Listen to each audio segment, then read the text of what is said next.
ہمیں حدیث بیان کی ابو الایمان حکم بن نافع نے، انہوں نے فرمایا کہ ہم کو شعیب نے زہری سے بیان کی، انہوں نے کہا کہ مجھ کو عبید اللہ بن عبداللہ بن عتبہ بن مسعود نے روایت کی، حضرت عبداللہ بن عباس رضی اللہ تعالیٰ عنہ سے انہوں نے فرمایا کہ سفیان بن حرب نے بیان کیا کہ ہرقل بادشاہ روم نے ان کو قریش کے اور کئی سواروں کے ساتھ بلا بھیجا۔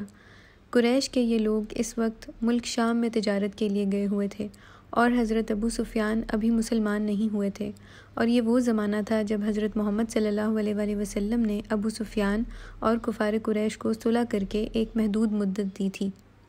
چنانچہ یہ لوگ ہرقل کے پاس پہنچے۔ اس وقت ہرقل اور اس کے ساتھی ایلیا بیت المقدس میں تھے۔ ہرقل نے ان کو اپنے دربار میں بلایا اور کہنے لگا، اے عرب والو، تم میں سے کون اس شخص کے نزدیک کا رشتہ دار ہے جو اپنے آپ کو نبی کہتا ہے؟ ابو سفیان کہتے ہیں کہ میں نے کہا میں اس شخص کا قریبی رشتہ دار ہوں۔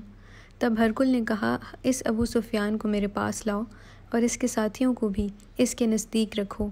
ہرقل نے اپنے مترجم سے کہا، ان لوگوں سے کہو میں اس ابو سفیان سے اس شخص پیغمبر صاحب کا کچھ حال پوچھتا ہوں، اگر یہ مجھ سے جھوٹ بولے تو تم اس کی تکذیب کر دینا۔ ابو سفیان نے کہا، خدا کی قسم اگر مجھ کو یہ شرم نہیں ہوتی کہ یہ لوگ مجھ کو جھوٹا کہیں گے تو میں آپ صلی اللہ علیہ وآلہ وسلم کے بارے میں جھوٹ کہہ دیتا۔ بہرحال پہلی بات جو اس نے مجھ سے پوچھی تھی وہ یہ تھی کہ تم میں اس شخص کا نسب کیسا ہے؟ میں نے کہا وہ ہم میں بڑے شریف نسب والے ہیں۔ پھر ہرقل نے پوچھا کہ کیا اس سے پہلے تم لوگوں میں سے کسی نے یہ پیغمبری کا دعویٰ کیا ہے؟ میں نے کہا نہیں۔ کہنے لگا، اچھا اس کے بزرگوں میں سے کوئی بادشاہ گزرا ہے؟ میں نے کہا نہیں۔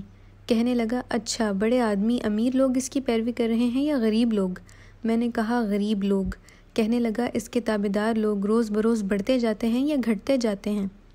میں نے کہا بڑھتے جاتے ہیں۔ کہنے لگا، اچھا پھر کوئی ان میں سے ایمان لا کر اس دین کو سخت سمجھ کر پھر جاتا ہے؟ میں نے کہا نہیں۔ کہنے لگا، یہ بات جو اس نے کہی کہ میں پیغمبر ہوں، اس سے پہلے کبھی تم نے اس سے جھوٹ بولتے دیکھا؟ میں نے کہا نہیں۔ کہنے لگا، اچھا وہ عہد شکنی کرتا ہے؟ میں نے کہا نہیں۔ اب ہم کو اس سے صلح کی ایک مدت تک مہلت ہے، معلوم نہیں اس میں وہ کیا کرتا ہے۔ ابو سفیان نے کہا، مجھ کو اور کوئی بات اس میں شریک کرنے کا موقع نہیں ملا کہ رسول اللہ صلی اللہ علیہ وآلہ وسلم کے خلاف ہو جائے، بجز اس ایک بات کے۔ کہنے لگا، اچھا تم نے اس سے کبھی جنگ کی ہے؟ میں نے کہا ہاں۔ کہنے لگا، پھر تمہاری جنگ اس سے کیسی رہتی ہے؟ میں نے کہا ہمارے اور ان کے درمیان جنگ ڈولوں کی طرح ہے، کبھی وہ غالب آتا ہے کبھی ہم غالب آتے ہیں۔ کہنے لگا، اچھا وہ تم کو کیا حکم دیتا ہے؟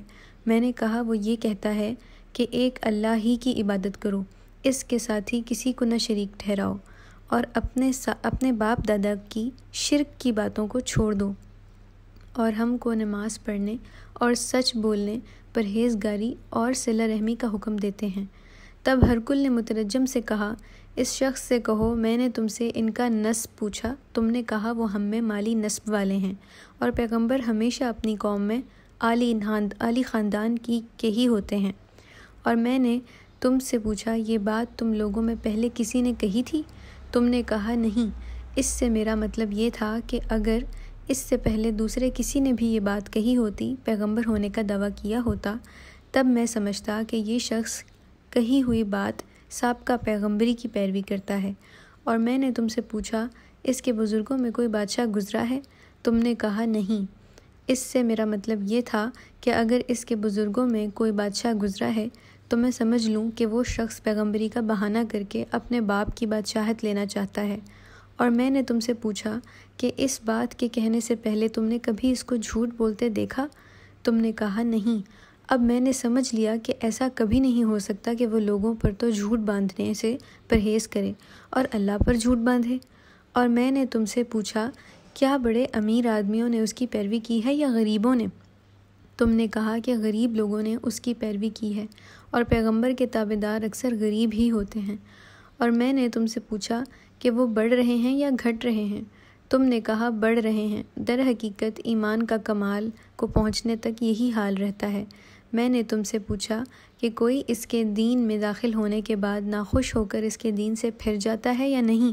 تم نے کہا نہیں۔ اور ایمان کا یہی حال ہے، جب اس کی بشاشت دل میں سما جاتی ہے تو پھر نہیں نکلتی۔ اور میں نے تم سے پوچھا وہ عہد شکنی کرتا ہے؟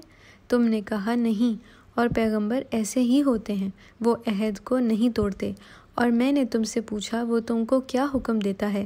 تم نے کہا کہ وہ تم کو یہ حکم دیتا ہے کہ صرف ایک اللہ کی عبادت کرو اور اس کے ساتھ کسی کو شریک نہ بناؤ، اور بت پرستی سے تم کو منع کرتا ہے، اور نماز اور سچائی اور پرہیزگاری کا حکم دیتا ہے۔ پھر ہرکل نے کہا جو تم کہتے ہو اگر سچ ہے تو عنقریب وہ میرے ان دونوں قدموں کی جگہ ملک شام کا مالک بن جائے گا۔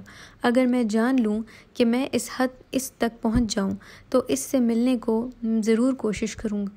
اگر میں اس کے پاس ہوتا تو اس کے پاؤں دھو دیتا، خدمت کرتا۔ پھر اس نے حضرت محمد صلی اللہ علیہ وآلہ وسلم کا خط منگوایا جو آپ صلی اللہ علیہ وآلہ وسلم نے حضرت وحی کلبی کے ہمراہ ہرکل کو بھیجا تھا۔ اس کو پڑھا، اس میں یہ لکھا تھا، اللہ کے نام سے جو بڑا مہربان اور رحم والا ہے۔ اس کے رسول کی طرف سے ہرکل بادشاہ روم کی طرف جو سیدھے راستے پر چلے اس کو سلام۔ اس کے بعد واضح ہو کہ میں تم کو اسلام کی طرف دعوت دیتا ہوں تاکہ اللہ تم کو دوہرا ثواب دے۔ اگر تم نے اس دعوت کو قبول نہ کیا تو تمہاری تمام رعایا کا ایمان نہ لانے کا گناہ بھی تم پر ہوگا۔ اے اہل کتاب، ایک ایسی بات کی طرف آؤ جو ہمارے اور تمہارے درمیان مشترک ہے، یعنی ہم اللہ کے ساتھ کسی کو شریک نہ بنائیں اور نہ ہم میں سے کوئی خدا کے سوا دوسرے کسی کو پروردگار بنائے۔ پھر اگر اہل کتاب اعراض کریں تو کہہ دو کہ تم اس بات کے گواہ رہو کہ ہم خدا کی اطاعت کرنے والے ہیں۔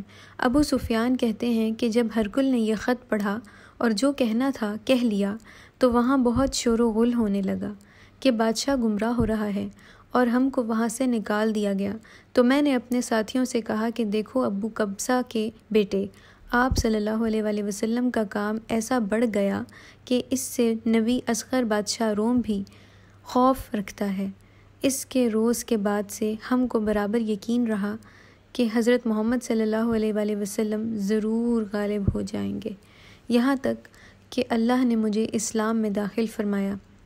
ابن ناطور جو ایلیا بیت المقدس کا حاکم اور ہرکل کے مصاحب اور شام کے نصرانیوں کا سردار تھا، بیان کیا جاتا ہے کہ ہرکل جب ایلیا بیت المقدس میں آیا تو ایک دن صبح بہت پریشان خاطر اٹھا، تو بعض خواص نے کہا اس وقت ہم آپ کی حالت ناساز دیکھتے ہیں۔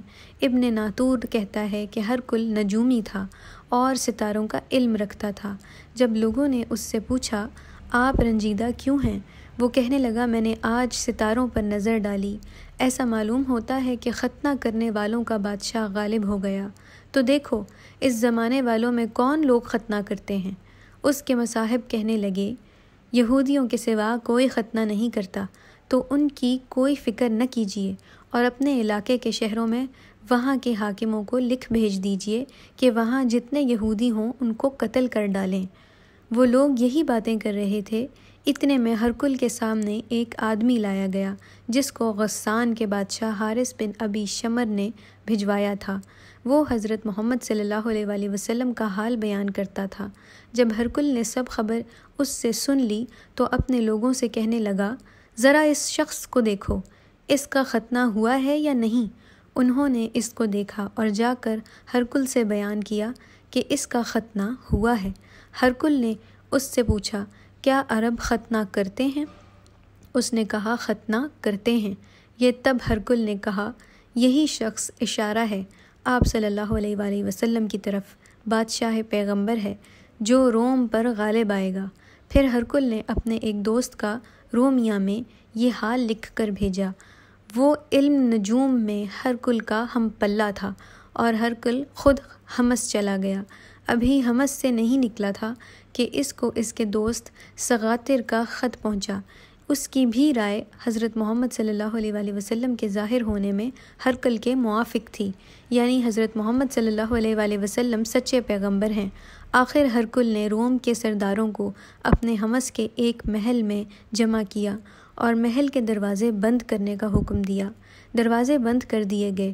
ہرکل اپنے گھر سے باہر آیا اور کہا اے روم والو، کیا تم اپنی کامیابی اور بھلائی اور اپنی بادشاہت پر قائم رہنا چاہتے ہو؟ اگر ایسا ہے تو اس عرب کے پیغمبر سے بیعت کر لو۔ اس سے جب ان لوگوں نے یہ بات سنی تو جنگلی گدھوں کی طرح دروازوں کی طرف لپکے۔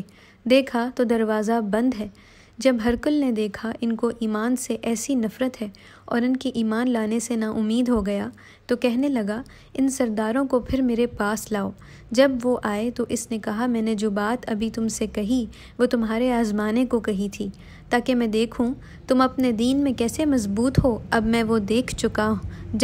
تب سب نے اس کو سجدہ تعظیم کیا اور اس سے راضی ہو گئے۔ یہ ہرکل کی آخری حالت رہی۔ ابو عبداللہ کہتے ہیں اس حدیث کو شعیب کے علاوہ صالح بن کیسان اور یونس اور معمر نے بھی زہری سے روایت کیا ہے۔